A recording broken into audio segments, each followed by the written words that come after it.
Comprehension અંતર્ગત તમને જે પોયમ એક્ઝામની અંદર પૂછાવાની છે એમાંથી યુનિટ 1 ની અંદર રીડ 2 તમને જે આપેલું છે કાંચનજંઘાના ટેકરી ઉપરની પોયમ આપેલી છે એ પોયમમાં કેવા તમને પ્રશ્ન પૂછાય કોમ્પ્રિહેન્શનમાં એ માટેનો એક પેરેગ્રાફ અહીંયા લીધેલો છે। પહેલા પેરેગ્રાફ સમજીએ અને પેરેગ્રાફ પરથી કેવા પ્રશ્ન પૂછાય છે અને તમારે કઈ રીતે જવાબ લખવાના તે જોઈએ। The vapors rise to the morning sky, clad in a purple glory, while the love light glows on the eternal snow।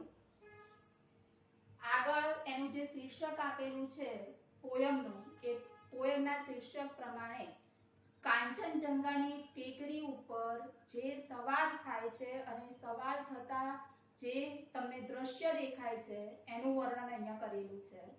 તો એ વખતે કેવું દ્રશ્ય દેખાય છે? The vapours rise. હવે કાંચનજંઘાની જે ટેકરી છે એની અંદર વેપર્સ એટલે બાષ્પ અથવા તો વરાળ। સવારે ઝાકળના બિંદુઓ પડે અને ઝાકળના બિંદુઓ પડી અને જે હવા ઉત્પન્ન થાય તો એની વાત કરેલી છે કે વેપર્સ રાઇઝ। રાઇઝ એટલે ઉગવું અને વેપર્સ એટલે બાષ્પ અથવા તો વરાળ। તો કે બાષ્પ અથવા તો વરાળ એ જન્મેલી છે, દેખાય છે, એટલે અહીંયા એવું વાપરેલું છે કે ઉગેલી છે। કઈ જગ્યાએ? Two the morning sky.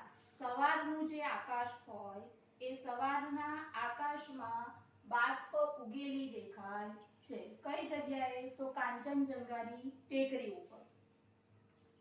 Clad in a purple glory.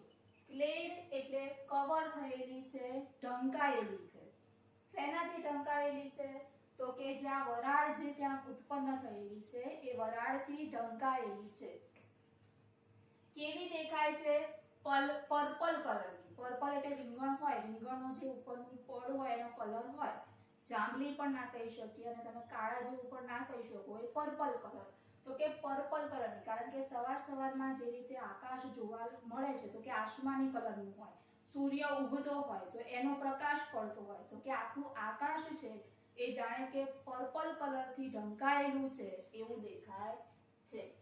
While જ્યારે ધ લવ લાઇટ ગ્લોઝ। અહીંયા લવ લાઇટ આપેલી છે એનો અર્થ શું? તો કે સવારના સૂર્યના કિરણો। તો સૂર્યના કિરણો એમને ઉપમા આપેલી છે લવ લાઇટ। ગ્લોઝ એટલે ઉદ્ભવે છે, પ્રસરે છે। કઈ જગ્યાએ? On the eternal snow. હિમાલયની કાંચનજંઘાની જે ટેકરી છે એ દરેક સમયે આખું વર્ષ એ બરફથી ઢંકાયેલી છે। સ્નો એટલે બરફ। તો કે બરફથી, જે બરફ છે એ ક્યારેય નાશ પામે નહીં, આખું વર્ષ ત્યાં બરફ જોવા મળે। તો કે કાંચનજંઘાની ટેકરીનો બરફ છે એને શું ઉપમા આપેલી છે? ઇટરનલ। ઇટરનલ એટલે શાશ્વત, ક્યારેય નાશ ન પામે તેવી, એવરલાસ્ટિંગ। તો કે એવી બરફ જે છે એ બરફ ઉપર સૂર્યના કિરણો પડે છે। તો આ એક પેરેગ્રાફ તમને આપેલો છે, સૂર્યના કિરણો પડે, સવારનું જે વાતાવરણ છે કાંચનજંઘાની ટેકરી ઉપર। હવે પ્રશ્ન છે અને પ્રશ્નના જવાબ આપણે જોઈએ। પહેલો પ્રશ્ન છે where do the vapours rise. વરાળ છે એ ક્યાં ઉગે છે? તો the vapours rise two the morning sky. પણ જ્યારે પણ કોમ્પ્રિહેન્શનની અંદર તમે પ્રશ્નનો જવાબ લખો તો આખું વાક્ય બને એ રીતે પ્રશ્નનો જવાબ લખવાનો થાય। સીધું જે તમને આપી દીધેલું હોય, પેરેગ્રાફ આપેલો હોય તો પેરેગ્રાફ, અથવા તો આવી રીતે પોયમનો સ્ટાન્ઝા આપ્યો હોય એ સીધું વાક્ય લખાય નહીં, તમારે તમારી રીતે વાક્ય બનાવવું પડે। તો પહેલું શું છે? Where do the vapours rise. તો અહીંયા એ રીતે જવાબ આપે the vapours rise up to the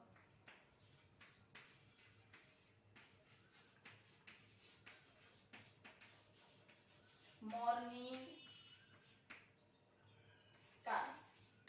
એ તમને જે આપેલું છે એ લેવાનું, પણ તમારે તમારી રીતે શબ્દ અપ ટુ ધ ઉમેરવું પડે। તો આ વાક્ય એક મીનિંગફુલ વાક્ય કહેવાય। બીજો પ્રશ્ન છે Where does the love light glow? Love light એટલે શું? સૂર્યના કિરણો. એ કઈ જગ્યાએ જોવા મળે છે? ક્યાં ઉત્પન્ન થાય છે? તો અહીંયા તમને આપેલું છે love light glows on the eternal snow. Eternal એટલે શું? શાશ્વત, everlasting, અને snow એટલે બરફ. તો the love light glows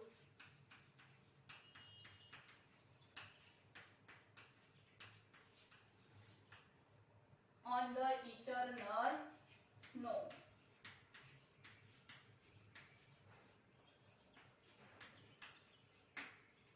ત્રીજો પ્રશ્ન છે what does the love light mean? love light એનો અર્થ શું થાય? what એટલે શું અને mean એટલે અર્થ. તો love light નો અર્થ શું? તો કે સૂર્યના કિરણો. કેવા સૂર્યના કિરણો? તો સવારના સમયના. તો love light mean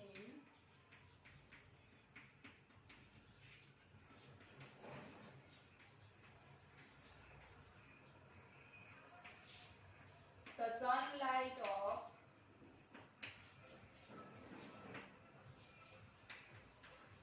the morning.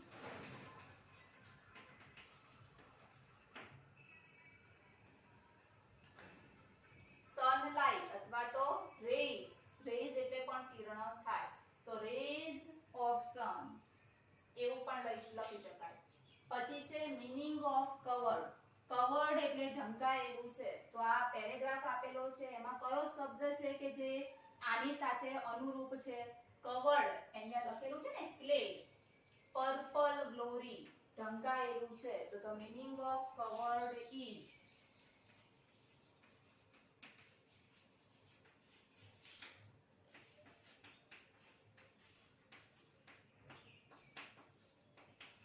clad. અને છેલ્લો પ્રશ્ન meaning of eternal. eternal નો અર્થ શું થાય? શાશ્વત, નાશ ન પામે તેવું. અંગ્રેજીમાં એનો બીજો અર્થ થાય everlasting.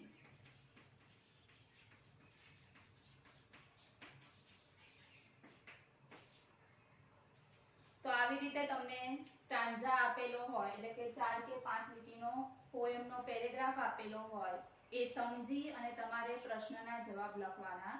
બેઠા સીધા વાક્ય લખી દેવાના નહીં. તમારી રીતે સમજી અને પ્રશ્નને અનુરૂપ જવાબ લખવાનો.